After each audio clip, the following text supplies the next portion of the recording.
She said कि मैं आपने जो मुझे समझा मैं वैसी नहीं हूँ। हमने समझा था कि बहुत संस्कृत का श्लोक से लेके उसने तो पूजा पाठ भी करना बंद कर दिया था, लेकिन उसको नहीं कुछ कोई चीज में रुचि नहीं थी। एक ऐसी लड़की जो अब दुनिया में भी नहीं है उसके बारे में इतनी बुरी बातें बोल रही है उसकी सास, ताकि खुद का भगोड़ा बेटा बच पाए। और ये कोई गरीब और कम पढ़ी लिखी औरत नहीं है, ये एक्स जज बात कर रही है। तुम सोच रहे हो ये केस को कितना ज्यादा घुमा रही होगी अपनी तरफ, कैसी नई नई कहानियां बना रही होगी। वीडियो एंड तक देखना, इसकी हरकतें देख के तुम हैरान रह जाओगे। मैं विक्टिम तुजा का फादर बोल रहा हूँ। मेरी सरकार से अपील है कि यहाँ हम एक बहुत बड़े सिस्टम के खिलाफ लड़ रहे हैं। हम पहले दिन से जब 12 तारीख की 10/5 तक हमारी बात हुई बिटिया की, और उसके 15 मिनट बाद जो है उसकी हो गई, और हमें इसकी खबर जो है हमारे लगातार कॉल करने पर फोन नहीं उठाया जा रहा था। एक आधे घंटे बाद फोन उठाया गया गिरिबाला सिंह जो उसकी सास थी, और उन्होंने उसको बताया कि ये चीज गुम हो। फिर एक नया घर, फिर एक नई बेटी, फिर एक बुरा ससुराल, और फिर रोते बिलखते माँ बाप। माँ बाप की बात हम बाद में करेंगे। बाकी जिन लोगों को इस केस के बारे में नहीं पता, ये तुषा शर्मा है, MBA ग्रेजुएट है, ये मूवीज में काम कर चुकी है, एक्टर है, और ये फॉर्मर मिस पुणे भी है। काफी ज्यादा टैलेंटेड थी। अभी दिसंबर में इनकी शादी हुई थी समर्थ से, जिसको ढूंढा गया था डेटिंग या फिर किसी मैट्रिमोनियल वेबसाइट से। तो टोटल मिला के शादी को अभी 4-5-6 महीने ही कुछ हुए थे। फैमिली वालों ने सोचा कि अरे लड़का जो है वो क्रिमिनल लॉयर है, उसकी मम्मी एक्स जज रह चुकी है, कितना अच्छा परिवार है, इससे बेटर और क्या ही मिल जाएगा हमारी बेटी को। क्योंकि जो लोग दिन भर अपने आसपास ना जाने कितने विक्टिम देख रहे हैं रोते बिलखते, वो कितने इंपैथ होंगे। पर ये सारी गलतफहमियां दूर हो जाती हैं जब तुषा की तरफ से उसकी मम्मी को ऐसे मैसेज आते हैं, माँ आप मुझे यहाँ से लेने आ जाओ कल प्लीज, आई डोंट थिंक समर्थ को अब मैं चाहिए, कल सुबह फोन करना, पता नहीं अब मैंने क्या किया, समर्थ ने कहा है 1 साल से झेल रहे हैं मुझे नहीं समझ आ रहा मम्मी, मैं करूँ तो करूँ क्या, आप देख लो कल या परसों कोई टिकट मिले तो डायरेक्ट ट्रेन भी है, आप अकेली ही आना। और ऐसी काफी सारी चैट्स अपलोड की गई हैं जिसमें कहीं वो रो रही है, कहीं अपनी मम्मी से हेल्प मांग रही है, कहीं बता रही है मैं कितनी हेल्पलेस हूँ यहाँ पर, तो कहीं तुषा की मम्मी उससे बोल रही है कि अपनी सास से बात करो, कहीं तुषा के पापा बोल रहे हैं कि मैं माफी मांग लूंगा उन लोगों से अगर कोई दिक्कत हो गई है तो। वो लोग सब मानने को तैयार थे, पर ये मानने को तैयार नहीं थे कि बेटी अगर घर वापस आ जाएगी, अगर डाइवोर्स हो भी जाएगा तो दुनिया खत्म नहीं हो जाएगी बल्कि दुनिया बच जाएगी। पर फिर उन्हें खबर मिलती है कि तुषा को सांस लेने में प्रॉब्लम हो रही है और उसे हॉस्पिटल ले जाया जा रहा है। अब घर वाले आधे 1 घंटे परेशान रहते हैं और फिर पता चलता है कि अब उनकी बेटी इस दुनिया में नहीं रही। 13 तारीख को बेटी का फोन आया, नहीं मम्मी आप अपनी टिकट कैंसिल करो, मैं खुद आ रही हूँ 15 तारीख को। 12 तारीख को तो वो पता चला वो होगी वो बिल्कुल। अब ये सिनारियो समझिए आप कितना ज्यादा डिफिकल्ट है कि तुषा की जो सास है वो खुद एक जज रह चुकी है, मतलब जो कोर्ट कचहरी पुलिस थाने में जितने लोग हैं उन सबसे उनकी ऑलरेडी दोस्ती है। दूसरी चीज पैसा भी है, तो उनके खिलाफ केस करना ही काफी डिफिकल्ट है। अब यहाँ पर जो उसका पति है तुषा का, वो फरार हो चुका है, वो कहाँ है किसी को भी नहीं पता, और इन लोगों ने अपने हाथ खड़े कर दिए कि उसने गलत कदम उठा लिया, हमारा कोई लेना देना नहीं है। अब जब ये केस शुरू हुआ था तब किसी को नहीं पता था वहां पे क्या हुआ, कोई अपनी तरफ से कुछ सोच भी नहीं सकता था ऐसा हुआ होगा, पर तभी CCTV फुटेज बाहर आती है। पर ये जो CCTV फुटेज है इसमें भी आप देखोगे तो पहले तुषा ऊपर जाती हुई दिख रही है सीढ़ी से, उसके पीछे जाता हुआ कोई नहीं दिख रहा, उससे पहले जाता हुआ कोई नहीं दिख रहा, और फिर सीधे दिखता है कि कोई इंसान ऊपर से किसी को नीचे लाने की कोशिश कर रहा है, आने की कोशिश कर रहा है। तभी सीढ़ी से कोई और ऊपर आता है और 3 लोग किसी की बॉडी नीचे लाने की कोशिश कर रहे हैं। तुषा की सास बाहर आती है, देखती है कि ये लोग किसी की बॉडी नीचे ला रहे हैं, और देख के और बिना चेक करे कि कौन है क्या हो गया, अगर मेरी बहू है तो क्या दिक्कत है, सीढ़ियों से बहुत आराम से नीचे चली जाती है जैसे कोई प्रॉब्लम ही नहीं है। और सोचने वाली बात यह है कि बताया जा रहा है इनके घर से सिर्फ 15 मिनट दूर था एम्स हॉस्पिटल, बट स्टिल इनको हॉस्पिटल ले जाने में कितना टाइम लगा तुषा की बॉडी को, पूरा 1 घंटा और उससे भी ज्यादा। और ऊपर से बताया जा रहा है कि जिन डॉक्टर्स ने तुषा की बॉडी को फर्स्ट टाइम चेक किया हॉस्पिटल में, वो खुद तुषा के हस्बैंड की सगी मौसी के बच्चे हैं। इस केस में कितने लूप होल है वो आपको ऑलरेडी समझ आ रहा होगा, पर ये तो अभी सिर्फ छोटी सी शुरुआत है, इसमें और बड़े बड़े गोलमाल है। पर आप सोचिए जब इतना सब हो गया तो सास क्या कर रही है, वो प्रेस कॉन्फ्रेंस बुला के अपनी जो बहू अब नहीं रही दुनिया में उसके कैरेक्टर पर उंगली उठा रही है। तो शी सेड मैंने बहुत सारा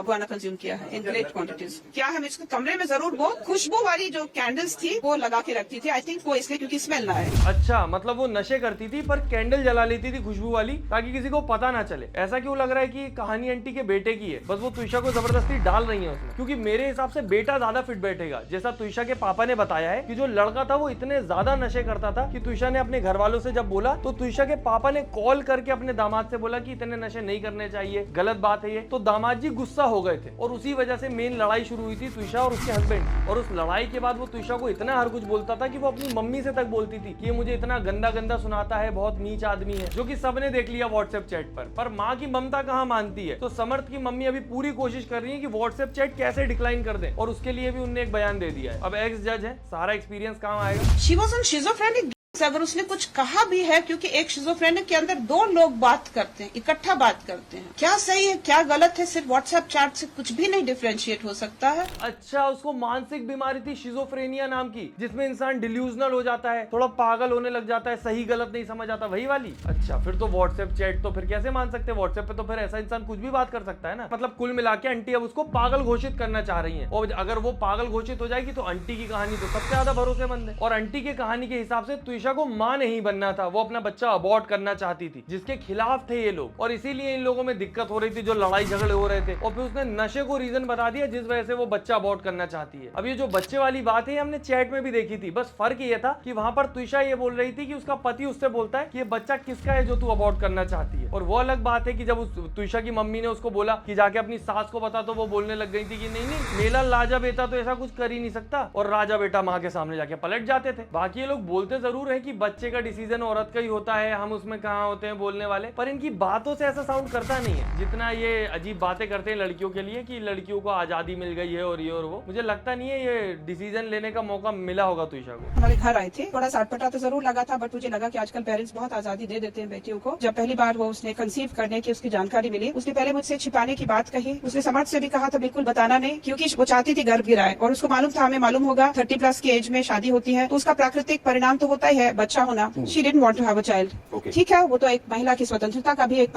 प्रतीक है, इट्स ओके। बताओ, बेटियों को आजादी दे देते हैं, इंसान तो नहीं मान रहे बेटियों को। तुम जैसे जानवर को पालते ना वैसा रहता है, पेट है वो, आजादी थोड़ी देनी होती है, पट्टा वट्टा बांध के रखा करो, है ना। तुम सोचो, ये ऐसी बातें एक जज कर रही है, और बात रही बच्चे की, तो बच्चा पालना, 9 महीने उसको रखना, वो सारी जिम्मेदारी वो माँ बाप पे ही आती है। तो डिसीजन मेकिंग के टाइम तुमसे क्यों परमिशन लेंगे वो कि बताओ ना हम क्या करें? डिस्कशन कर सकते हैं, परमिशन थोड़ी ना लेंगे। और वैसे भी तुम्हारा मेन चाइल्ड तो हाथ उठा देगा कि भाई मैं नहीं कर सकता, तुम देख लो तुम्हारे हिसाब से। और फिर इससे बोलने जाएंगे तो ये तो बोल देंगे कि मेरा लाजा बेटा ऐसा नहीं कर सकता, उसने ऐसा नहीं बोला होगा, तूने नशे करे हैं, और वो सारी सिचुएशन देख कर ही उसने वो डिसीजन लिया होगा। बाकी यहाँ पर तो ये बड़ी भोली बन रही है जज साहिबा, पर ये अगले ही इंटरव्यू में कुछ ऐसी बातें कर रही है। शादी के बाद तो बेबी हस्बैंड एंड वाइफ के बीच का ही एक परिणाम है ना। वेयर इज द क्वेश्चन कि उसका नहीं हो? अगर ऐसा चैट में अगर वो लिख रही, it means her own personality, क्योंकि अगर कोई चाहेगा बच्चा अबॉर्ट करने तो नेचुरली इधर से भी पूछा जाएगा, उधर से भी पूछा जाएगा। हॉस्पिटल मेरे सामने तो कहा कि मारवाना मैंने बहुत ले लिया, इसलिए मैंने बच्चा रखना चाहती है। यहाँ व्हाट्सएप चैट में पेरेंट्स को ऐसा बता रही है कि समर्थ मेरे पर आक्षेप लगाए, तो उसकी बात क्या सत्य है?